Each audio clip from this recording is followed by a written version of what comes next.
Catholic TikTok, this is for you. I literally was up all night last night thinking about the Eucharist.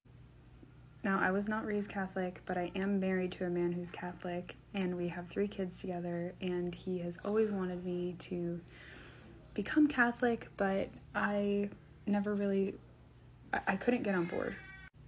I fell for all of the worldly things that people say about Catholicism, that Catholics are arrogant and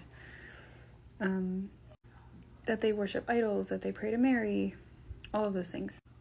But recently, especially being a wife to a very godly Catholic man, I have felt really called to look into Catholicism more, and I also have some wonderful Catholic friends.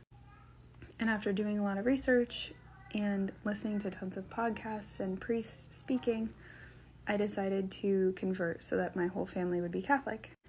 And obviously this meant a lot to my husband, and I'm really happy about that. But I couldn't fully understand the Eucharist still, and I don't really understand everything. But last night I came across a video on TikTok, and I'll see if I can find the video so I can link it. I think I reposted it actually. And the woman was talking about Eucharist miracles that have happened across the world, and how the Eucharist actually turned into flesh and blood in the tabernacle. I had never heard of this before, and it absolutely blew my mind, and I stayed up all night last night thinking about it. And even in and out of dreaming, I was awake thinking about this. And then I looked that up on TikTok, and I found out there's like over 100 of these events that have happened.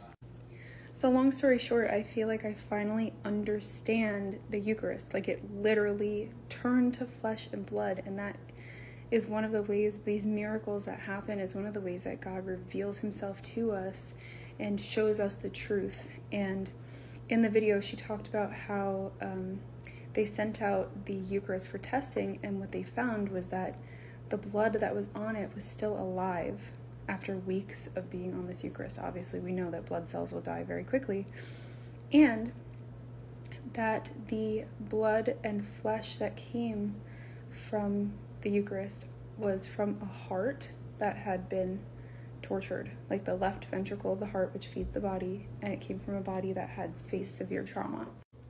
So all of this to say, I am fully convinced, and I feel like I finally can wrap my head around the Eucharist, and I'm really excited about it.